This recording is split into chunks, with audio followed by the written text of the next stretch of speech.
Et bien moi KTP les amis, c'est Dark Magikarp, je suis très heureux de vous retrouver pour une toute nouvelle vidéo de la rubrique Fais voir ta collègue, cette fameuse rubrique qui a pour objectif de vous montrer un petit peu les collections, les univers, les passions de mon entourage de YouTube ou non d'ailleurs, et voilà des collectionneurs un petit peu qui font partie de ma vie et de ma passion. Cette fois-ci, pour cet épisode-là, c'est notre ami Tony Geek qui s'y colle. Tony Geek qui est certainement le plus gros collectionneur de figurines, alors non pas gros en termes de poids, mais en termes de quantité dans sa collection et de qualité, le plus grand collectionneur de figurines liées au cinéma, à la pop culture en règle générale, de mon entourage. Donc je pense qu'il nous a concocté des choses assez intéressantes dans la thématique de ses 5 figurines favorites. Alors ce ne sont pas les figurines les plus rares de sa collection, ce sont ses 5 figurines favorites du moment, hein. Voilà, ces 5 figurines favorites qui, je suppose, changent un petit peu de temps en temps, mais voilà, ces 5 figurines favorites du moment vont être présentées par Tony dans cette vidéo. On se retrouve comme d'habitude juste après la vidéo pour un petit débrief. On va voir un petit peu les figurines qui m'ont plu, celles qui m'ont moins plu, celles qui m'ont un petit peu surprise, etc. Et puis on remerciera notre cher ami aussi en même temps. Donc c'est à toi mon cher Tony, top au générique et top à la vachette.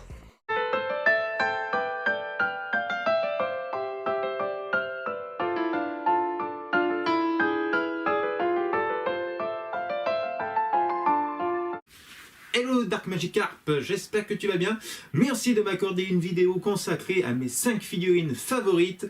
C'est un grand plaisir de partager avec toi donc une partie de ma collection et notamment avec tes abonnés. Et 5 figurines favorites, c'est quand même très compliqué à choisir, notamment quand on a pas mal de figurines et de statues.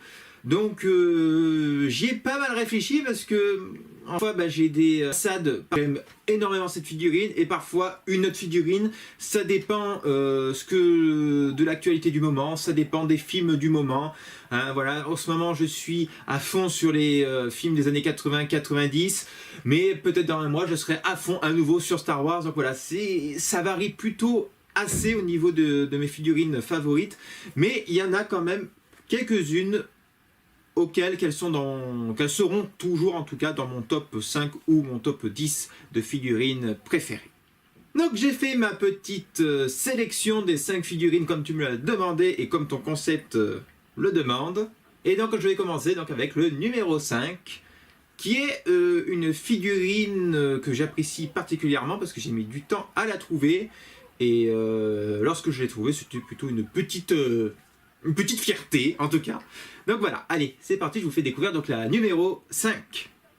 Bon, un peu compliqué pour le numéro 5 parce qu'en fait c'est un duo. En fait une figurine ne peut pas être sans l'autre, je trouve en tout cas, parce que c'est un duo mythique du cinéma et des années 80. Donc les séparer, ah ouais, ça manquait quelque chose. Donc du coup je vais un petit peu tricher pour le numéro 5.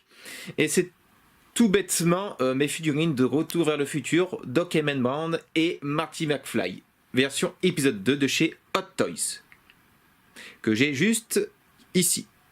Excuserez, je ne peux pas malheureusement prendre mes figurines sur moi parce que bon, elles sont exposées et puis je vais éviter le plus possible mes manipulations. Donc voilà, ce sont vraiment ces deux figurines que je trouve indissociables de l'autre. Voilà, l'un ne va pas sans l'autre, donc impossible de les séparer. Pour moi, elles portent le numéro 5 dans ce classement parce que j'ai été très content de les avoir lorsqu'elles sont sorties. Ça a été une grosse fierté de les avoir dans ma collection. Et ça a été le début de ma collection sur le thème des années 70, 80 et 90. Voilà, donc l'âge d'or du cinéma hollywoodien et la naissance de la pop culture.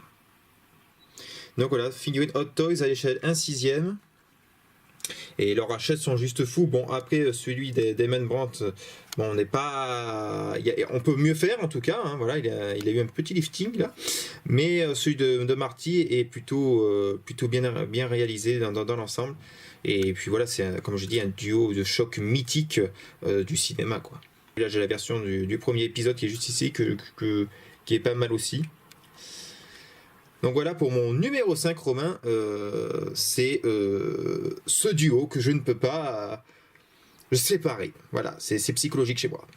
La numéro 4, bon vous savez tous mon amour, enfin en tout cas pour mes abonnés et pour Romain, vous savez tous mon amour pour Star Wars, et notamment pour 2 personnages de la saga, voire même 3, hein. J'aime beaucoup Obi-Wan, Dark Vador, et mon 3e chouchou et Dark Sidious, alias Palpatine, pour les intimes. Et donc, j'ai l'empereur, tout simplement, l'empereur Dark Sidious sur son trône impérial. Rien que ça envoie du lourd.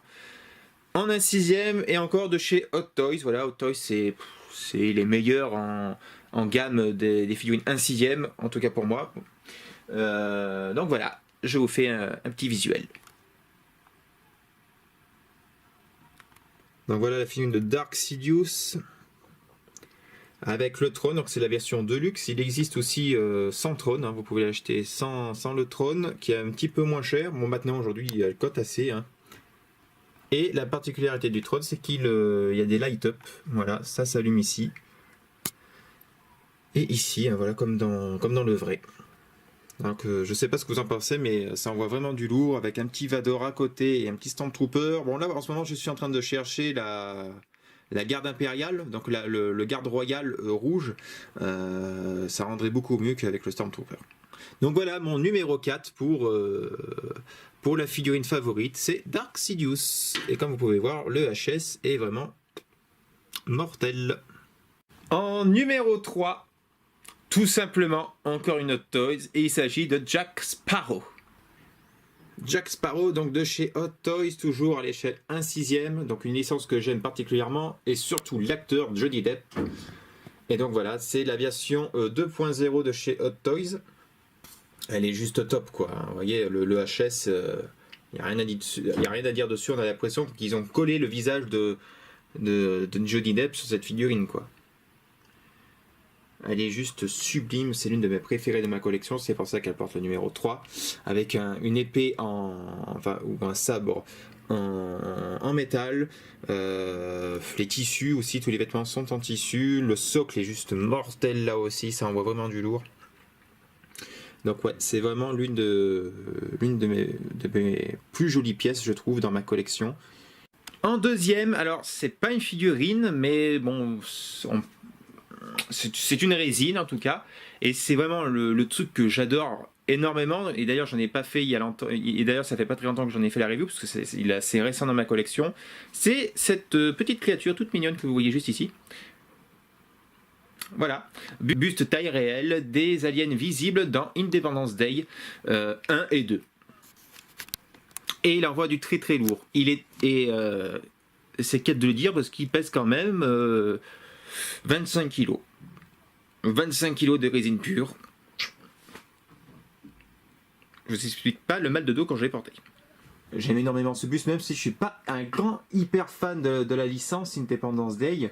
Notamment du deuxième qui est juste horrible. J'aime particulièrement le design de ces aliens, et surtout ce buste, j'aime l'aspect visqueux. Vous voyez, on a vraiment l'impression que c'est une créature vivante qu'on a devant nous, et c'est vraiment du ouf, quoi. Même le paint est juste monstrueux, on s'en rend pas compte sur la caméra, mais il y a des nuances de violet, de rouge, c'est un truc incroyable, et franchement c'est un buste juste de malade mental, quoi. Ça, c'est un truc à voir en vrai, parce qu'en vidéo, on s'en rend pas compte, mais il est immense, il est hyper lourd, et il est ultra impressionnant, quoi. Donc ouais, c'est l'une de mes pièces maîtresses dans ma collection, et je suis vraiment très très fier de l'avoir dans cette collecte, quoi. Et donc, c'est un buste de chez Prime One Studio. C'est la seule pièce que je possède de cette marque. Et Prime One, ouais, on va dire que c'est dans l'excellence un peu plus que Sideshow. Enfin, en tout cas avant, parce que maintenant ça s'est un petit peu dégradé au niveau de la finition de certaines pièces, mais là c'était vraiment dans l'âge d'or, on va dire, de l'entreprise. Ils faisaient vraiment des trucs de ouf, et il y a des prix plutôt, on va dire, raisonnables. Et enfin en numéro 1, ma figurine de Mars Attacks, toujours de chez Hot Toys à l'échelle 1/6. Là aussi ça a été, je crois, la plus grosse, mais alors la plus grosse fierté et ma plus grande joie d'avoir cette figurine, parce que c'était une figurine que je recherchais depuis mes tout débuts dans ma collection, et j'ai bien mis 5 ans à la posséder, parce que voilà, j'aime beaucoup tout ce qui est alien, extraterrestre, même si le film, je suis pas hyper fan du film en soi. J'aime énormément le design du personnage, avec leur tête de chou, quoi. Et du coup, ouais, c'est vraiment une pièce que je cherchais depuis très très très longtemps, et je l'ai trouvée, et en plus à un prix imbattable. Et donc voilà, tout était là pour pour avoir cette fierté de l'avoir dans cette collection. Et donc voilà, je vous le présente. Voilà, l'ambassadeur de Mars, visite dans Mars Attack, film de Tim Burton de 96. Il est juste magnifique. Le design est juste top. La figurine en elle-même est juste délirante parce que voilà, à quel moment on aurait cru avoir une figurine de Mars Attacks réalisée par un fabricant renommé comme Hot Toys. C'est une figurine qui a à peu près 12-13 ans. Et elle est juste top, quoi. Elle est juste magnifique. C'est une tuerie monumentale, quoi. Une tuerie monumentale. Là aussi, avec la vidéo, on s'en rend pas trop compte, mais elle est vraiment juste parfaite, quoi. Parfaite. Les yeux sont réglables. Le scaphandre, on peut le retirer. On peut retirer également sa robe. Donc, ouais, c'est une figurine complète. Je recherche également la figurine des soldats de Mars Attacks qui sont encore un peu plus rares que celui de l'ambassadeur. Voilà, donc je désespère pas de les trouver un jour. Voilà donc pour ma figurine numéro 1, celle que je me séparerai jamais de ma collègue, je crèverai avec. Voilà, tout simplement. Et j'aimerais ajouter, si tu me le permets, Romain, une figurine qui me tient particulièrement à cœur et qui pour moi ne peut pas être dans un classement parce que c'est une figurine qui pour moi surpasse niveau émotionnellement toutes ces figurines. C'est tout simplement ce E.T. que vous voyez derrière, qui a été offert par ma grand-mère à la première édition, donc en 2012. Lorsque NECA a sorti ses répliques taille réelle de ses personnages. Et donc ma grand-mère m'a offert pour mon Noël ce E.T. qui aujourd'hui est toujours l'une de mes pièces favorites de ma collection et qui pour moi n'a pas de classement. Je ne peux pas dire que c'est la première parce qu'elle surpasse toutes les autres, tout simplement. Donc voilà, c'est pas une pièce pourtant très rare, hein. Elle a été rééditée plusieurs fois, d'ailleurs elle est encore disponible aujourd'hui, mais voilà, c'est juste une pièce que je tiens énormément émotionnellement, parce que voilà, c'est ma grand-mère qui me l'a offerte, et étant grand fan de la licence de E.T., c'est vraiment une pièce que je rêvais d'avoir, quoi. Enfin, voilà, c'était un rêve d'enfant d'avoir un E.T. taille réelle, et lorsque je l'ai eu, je me rappelle, j'étais émerveillé, et je le suis toujours autant lorsque je le regarde. Voilà donc pour mon top 5 de mes figurines préférées, même si j'en ai fait en fait 7, hein, parce que j'ai un peu triché pour le duo Retour vers le futur et E.T. Mais voilà, c'était un peu compliqué, hein. J'espère que Dark Magikarp, que tu comprendras, hein, voilà. J'espère que cette présentation de mes 5 figurines favorites vous auront plu en tout cas, et que vous avez passé un très bon moment. Voilà, je vous laisse les amis abonnés de Dark Magikarp et mes abonnés également. Et je vous dis à très vite pour de nouvelles reviews. Et Dark Magikarp, Romain, je te dis à très bientôt. Et hâte que tu viennes chez moi voir cette collection en vrai. Voilà, allez, salut les potos. Comme prévu, notre cher Tony nous a pas déçus. Et voilà, je m'attendais à du lourd, mais c'est encore pire, encore plus exceptionnel que ce que j'imaginais, j'ai envie de dire. Si je devais choisir, bon, pas évident, quand même 2 mentions spéciales, et voilà, j'irai déjà sur le Mars Attacks, voilà, parce que c'est pas la plus imposante, la plus grandissime des figurines, mais vu qu'on n'a pas énormément de goodies liés à cette licence, voilà, c'est pas forcément une licence qu'on a l'habitude de voir dans toutes les collections, ça reste un petit peu secondaire, etc., donc j'ai beaucoup aimé cette figurine, qui est d'ailleurs très bien finie aussi, et si je dois rester sur un coup de cœur classique, on va dire, je resterai quand même sur notre duo de Retour vers le futur, puisque ce sont tout simplement des figurines qui sont exceptionnelles, et comme à l'accoutumée, j'ai envie de dire, avec Hot Toys, mais d'une licence qui me tient à cœur, d'une saga qui me tient à cœur, et que j'aimerais énormément, tout simplement, posséder dans la collection. Donc voilà, je resterai sur ce duo-là, plus la petite mention spéciale pour le Mars Attacks, même si bien sûr toutes les figurines présentées étaient exceptionnelles. Un grand merci à toi, mon cher Tony, d'avoir pu et d'avoir bien voulu participer à cette vidéo, et de t'être creusé un petit peu les méninges, et d'avoir pris plaisir à me tourner cette vidéo. Les amis, si vous êtes amateurs de figurines taille réelle, de figurines un petit peu haut de gamme, voilà, dans l'univers pop culture le plus vaste du terme, n'hésitez pas à aller vous abonner à la chaîne de notre ami Tony Geek, qui sera bien sûr en lien dans la description. Encore un grand merci à toi. Dites-moi surtout dans les commentaires quelles sont les figurines qui vous ont le plus plu pour cet épisode-là. Et voilà, s'il y en a certaines qui vous ont moins plu aussi, que vous possédez, que vous avez trouvé un petit peu en deçà finalement de vos exigences. Le petit pouce bleu ou le petit pouce rouge, vous êtes encore une fois les seuls décideurs de la chaîne et ça ne changera pas, donc vous faites absolument ce que vous voulez. Encore une fois, merci à toi mon Tony. D'ici la prochaine vidéo, plus que jamais, sortez couverts, portez-vous bien, et puis salut, salut!